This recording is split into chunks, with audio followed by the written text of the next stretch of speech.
नमस्कार, स्वागत है आप सबका। आप देख रहे हैं प्रियरंजन भारती रिपोर्ट्स और मैं प्रियरंजन भारती। हंगामे के कारण संसद की कार्यवाही मंगलवार को भी नहीं चल पाई। पूरा विपक्ष, खासकर कांग्रेस और उसके सहयोगी पार्टियां इस बात पर अड़ा हुआ है कि संसद में, लोकसभा और राज्यसभा में बिहार में एसआईआर पर चर्चा करवाए और सरकार इसे मानने को तैयार नहीं हुई। इसे लेकर हंगामा हुआ और संसद की कार्यवाही नहीं चल पाई।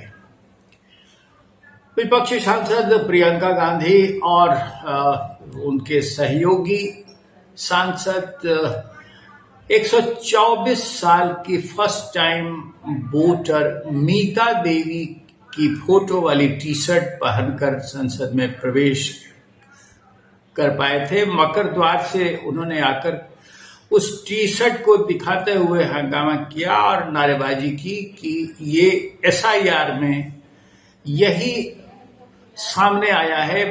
मीता देवी फर्स्ट टाइम वोटर बनी है। 140 साल की उम्र है उनकी। 124 साल की उम्र में वो पहली बार वोटर बनी है और यही सच्चाई है एसआईआर की।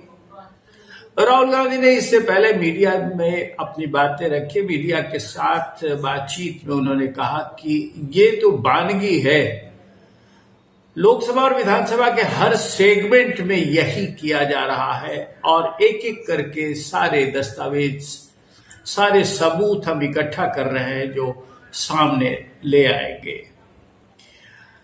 संसद में एसआईआर की पर बहस की मांग लंबे समय से सदन की कार्यवाही शुरू होने के साथ ही लोकसभा और राज्यसभा में विपक्ष लगातार कर रहा है। इसे लेकर काफी विरोध भी हुआ।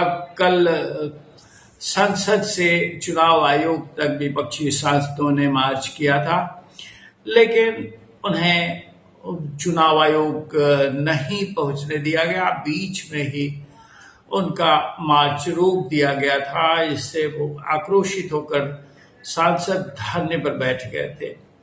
विपक्षी सांसद 30 की संख्या में पहुंचने वाले थे, लेकिन बाहरी तत्वों की तादाद काफी जुट गई और वो कांग्रेस समर्थक वहां इकट्ठा होकर हंगामा करने लगे थे। इसलिए पुलिस को उन्हें हिरासत में लेना पड़ा था। हालांकि पुलिस कमिश्नर ने ये बात कही कि हम इन्हें चुनाव आयोग तक भिजवा देंगे, लेकिन ये एक प्रतिनिधिमंडल लेकर मिलना चाहें तो, अपनी बात रखना चाहें तो हम भिजवाने को तैयार हैं।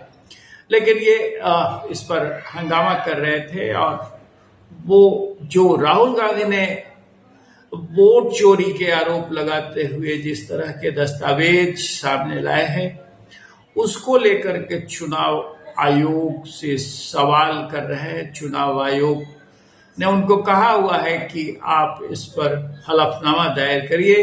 हलफनामा दायर कर हम कार्रवाई करेंगे और फिर उस पर आगे जो कुछ होगा हम साफ सुथरी। लेकिन लोकसभा में और राज्यसभा में विपक्षी सांसद इस बात पर अड़े हुए हैं कि चुनाव आयोग वोट चोरी करने के लिए, नरेंद्र मोदी की सरकार बनवाने के लिए कटिबद्ध है और इसीलिए एसआईआर किया जा रहा है।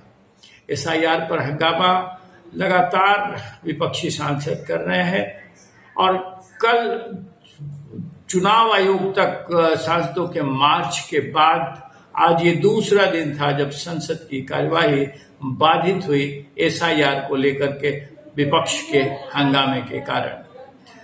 चुनाव आयोग हालांकि हलफनामा दायर करने को कह चुका है, लेकिन राहुल गांधी इसे मानने को तैयार नहीं है और ये मामला यही विवाद का विषय बनता जा रहा है। राजनीतिक प्रेक्षक ये बता रहे हैं कि ये एक एजेंडा है और इस एजेंडे पर विपक्ष सरकार को घेरने की कोशिश कर रहा है और इसके तथ्य वाकई अगर हैं तो फिर राहुल गांधी को चुनाव आयोग में हलफनामा दायर करके उस प्रक्रिया को आगे बढ़ाने में मदद करनी चाहिए थी। लेकिन ये एजेंडा सेट करके और मोदी सरकार को अपदस्थ करने की बड़ी कॉन्स्पिरेसी बता रहे हैं जो राजनीतिक प्रेक्षक हैं वो। इसमें विपक्ष इस एजेंडे को आगे बढ़ा रहा है। अब देखना महत्वपूर्ण ये होगा कि इस पर संसद की कार्यवाही खत्म, संसद का सत्र समाप्त होने तक क्या होता है और आगे इस पर चुनाव आयोग किस तरह से अपना रास्ता निकालकर कोई समाधान कर पाता है। हालांकि ये मामला अदालत के बीच भी जाना चाहिए। अदालत इसे लेकर के पहले ही टिप्पणी कर चुका है कि एसआईआर एक वाजिब प्रक्रिया है, उसे होने देना चाहिए। इस पर अंतिम फैसला अभी आया नहीं है, लेकिन सुप्रीम कोर्ट के इस निर्देश के बाद चुनाव आयोग इस बिहार में एसआईआर की प्रक्रिया को जारी रखे हुए है। अब जो प्रारूप मतदाता सूची अब सार्वजनिक की गई है, उसे लेकर कुछ जो दस्तावेज, कुछ जो भी खामियां हैं, उसे उन खामियों की त्रुटि, उनकी शुद्धिकरण के, उनके परिमार्जन के भी काम किए जा रहे हैं। इसमें पूरा प्रशासन और चुनाव आयोग का महात्मा लगा हुआ है। आज के अंक में बस इतना ही। आपकी टिप्पणी कमेंट बॉक्स में जाए, हमें मिले तो बेहतर होगा। इसके साथ साथ हमारे चैनल प्रियंजन भारती रिपोर्ट्स को सब्सक्राइब करिए, लाइक कीजिए, शेयर कीजिए। फिर मिलते हैं। नमस्कार।